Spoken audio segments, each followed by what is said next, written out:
प्राप्त मानुख देहोरिया, गोबिंद मिलन की एह तेरी बरिया। वैसे रूटीन विच ते रोज़ाना डेली जद भी सोधर दी बाणी नाल जुड़ते हाँ ये शब्द पढ़ते हाँ, पर आओ अज आपां इस ही पंक्ति नूं आधार बना के कुछ समझण दा यतन करिए। पातशाह बख्शिश पिया करदे, भाई प्राप्त मानुख देहोरिया, मनुखा जन्म नसीब होया है, प्राप्त होया है। तेन कादे वास्ते होया है? भई प्राप्त मानुख देहोरिया, गोबिंद मिलन की ए तेरी बरिया। बरिया तो भाव वारी, तेनों वारी मिली है। आ मनुखा जन्म का समा जड़ा मिलिया ना, जन्म तो लैके मौत तक दे विचकारला जड़ा समा है ना, जिसे बचपन जवानी बुढ़ेपा तीन अवस्थावां चों लंघना है। पता नहीं लंघ पावांगे कि नहीं लंघ पावांगे तिन्ना अवस्थावां विचों। पता नहीं बचपन विचों जवानी च कदम रखने है कि नहीं रखने, तो जवानी विचों बुढ़ेपे च कदम रखने है कि नहीं रखने, ये कोई गारंटी नहीं है। पर अवस्थावां तीन ने। तो पातशाह कहते तेनों वारी मिली है उस गोबिंद अकाल पुरख वाहिगुरू जी नूं मिलण दी। हुण ख्याल करियो, जरा को अपने अंदर झात मार के वेखियो जे मनुख मिलदा उसनूं है जिस तो विछड़िया होवे। मिलना तां है जे मैं विछड़िया हाँ, जे विछड़िया ही नहीं तो मिलना फिर कद? फिर तो मिलिया होया। पर इत्थे पातशाह बख्शिश करके समझाउंदे तेनों वारी मिली है मिलन दी। मिलन दी वारी मिली है, इस तो भाव के असीं विछड़े होए हाँ। इस तो भाव के असीं बिल्कुल अकाल पुरख वाहिगुरू जी दी उस गोदी दा आनंद जड़ा माणना सी ना, उस तो बिल्कुल असीं विछड़ गए हाँ, उस तो बाहर हाँ, विछड़ गए हाँ। भाव सब तो पहले सानू विछड़न दा साडे हिरदे अंदर एहसास पैदा होवे। बचपन गुजर गया, जवानी गुजर गई, बुजुर्गी आ गई, बुढ़ेपा आ गया, सानू एहसास ही नहीं होया कि असीं विछड़े हुए। जब मेरे अंदर एहसास जागया ही नहीं कि मैं विछड़िया, मैं गफलत दी नींद सुत्ता पिया, अपने परिवार च, अपने समाज च, अपने कारोबार च, अपने अपने दे विच सुत्ता पिया, गफलत दी नींद। और मेरे अंदर कदे ये एहसास ही पैदा नहीं होया भलिया मैं तो विछड़े होया। ख्याल करियो, पति किते दूर होवे ना ते पत्नी नूं एहसास होंदा विछड़न दा, ते मन अंदर तांग रहिंदी है। मन अंदर एक डर बनिया रहिंदा है, पता नहीं उत्थे वो ठीक होणगे नहीं होणगे, पता नहीं उत्थे पहुँचे ने जिथे गए ने उत्थे पहुँचे कि नहीं पहुँचे, पता नहीं कुछ खादा पीता होएगा कि नहीं, या 10 वारी असीं फोन करांगे पुछांगे की हाल है, कित्थे पहुँचे जी। इस तो मतलब यह है कि विछड़िया होया है, एहसास जाग पिया। बच्चे विदेशों विच ने या बच्चे अज घर तो बाहर भी किते जाते, घरदियां नूं फिक्र हो जाता ये घर तो विछड़ गए ने, बाहर चले गए ने, वेखियो किते फोन करियो, किते मैसेज करियो, किते एहसास विछड़न दा। ते जद तक बच्चा अपनी माँ की गोदी विच है, वो बाजार विच घूम रहा है, तो उसनूं सारा बाजार जिहड़ा है ना बड़ा चंगा लगता जे। वो माँ नूं कहंदा मैनूं आ भी चाहीदा है, मैनूं आ भी चाहीदा है, मैनूं आ भी चाहीदा है। पर जे उही बच्चा माँ की गोदी विचों दूर हो जाए, विछड़ जाए, सारा बाजार सामने पिया होवे ना, वो नहीं मनेगा, वो रोंदा ही रहेगा, नहीं मैनू माँ चाहिदी है, मेरी माँ कित्थे है, मेरे घर दे कित्थे ने, मेरा डैडी कित्थे है। क्योंकि बच्चे नूं हुण एहसास हो गया मैं अपने घरदियां तो जिहड़े मेरी केयर करदे आ ना, दिन रात मैनू गोदी विच लाड लड़ाउंदे आ ना, उन्हां तो मैं विछड़ गया। एहसास जाग पिया। तो जिस दिन ये विछड़न का एहसास पैदा होएगा ना, उस दिन मन विचों हूक निकलेगी, उस दिन मन दे विचों एक आवाज़ निकलेगी, उस दिन मन पुकार उठेगा, मेरे हर प्रीतम की कोई बात सुनावे, सो भाई सो मेरा वीर। ये हू के आवाज़ तां निकलेगी जब विछड़न का एहसास होगा। मैनू कोई उसकी गल ही सुना दे, कोई कथा कहानी सुना दो, कोई मेरे उस मालक अकाल पुरख वाहिगुरू जी की कोई गल ही सुना दे, मैं तो विछड़िया होया हाँ, मैनू दसो था मेरे हर प्रीतम की कोई बात सुनावे, सो भाई सो मेरा वीर। संसार दे घर दे विच इस गृहस्थ जीवन दे विच बड़े भरा ने, बड़े वीर ने, बड़ा अपना माँ बाप सब कुछ है, पर धार्मिक दुनिया दे अंदर जद वेखदे हैं ना, इत्थे वो असल च वीर है, वो असल च भरा है, वो असल च माता पिता है, जिहड़ा उस रब अकाल पुरख वाहिगुरू जी दी कोई बात सुना देवे।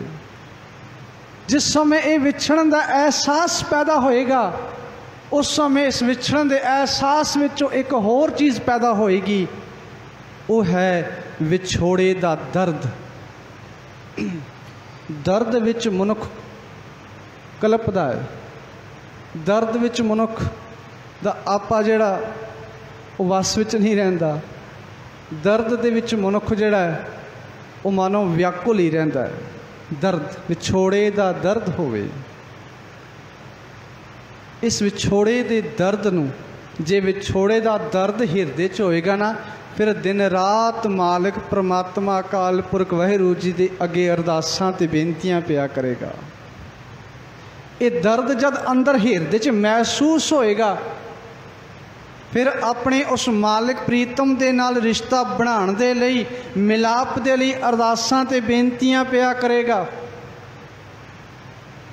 इसे लिए इस दर्द नूं बाणी दे अंदर बिरहा आखिया, बिरहा ते इस बिरहा नूं सुल्तान आखिया। ये तो सुल्तान है जिस दर्द ने मेरे अंदरों वो अरदास कढ़ी कि उस अरदास दे सदका में मालिक प्रीतम नूं तो याद किया है। उस मालिक प्रीतम नाल अकाल पुरख वाहिगुरू जी दे नाल मिलण दा जिहड़ा मेरा सबब है, मिलण दा जिहड़ी मेरी वारी है, वो वारी नूं मैं सफलता पूर्वक सिरे चढ़ सकां, मैं मिल सकां। मेरे अंदर इस बिरहा ने वो दर्द पैदा किया है। तो इसे लिए आख्यो ने बाबा फरीद जी की रसना ते बैठ के ना गुरु ने बख्शिश करके समझायो ने, बिरहा बिरहा आखिए बिरहा तू सुल्तान। ये बिरहा जड़ा ये दर्द जड़ा विछोड़े का हिरदे के अंदर पैदा होया ना, ये सुल्तान जे, सुल्तान जे, बिरहा तू सुल्तान। ताकि जिस हिरदे अंदर बिरहा पैदा ना होया, ये दर्द पैदा ना होया, ये विछोड़े का एहसास पैदा ना होया, मत समझियो कि वह हिरदा परवान जे। बिरहा बिरहा आखिए बिरहा तू सुल्तान, जिस तन बिरहो ना उपजै सो तन जान मसान। जिस हिरदे रूपी घर दे विच बिरहा पैदा नहीं होया, ये दर्द पैदा नहीं होया, विछोड़े का एहसास पैदा नहीं होया, मिलाप वाले पासे तांग पैदा नहीं हुई, कहने लगे वो हिरदा जिहड़ा है प्यारिओ मसान जे। जिस तन बिरहो ना उपजे सो तन जान मसान। इसलिए अपने अंदर उस अकाल पुरख वाहिगुरू जी के प्रति मन के अंदर पहले एहसास विछोड़े का होवे। उस एहसास के विचों फिर बिरहा का दर्द पैदा होएगा। उस दर्द विचों फिर उस अकाल पुरख वाहिगुरू जी के प्रति अरदासां ते बेनतियां पियां निकलणगियां। इसलिए मन बैराग भया दर्शन देखने का चाओ।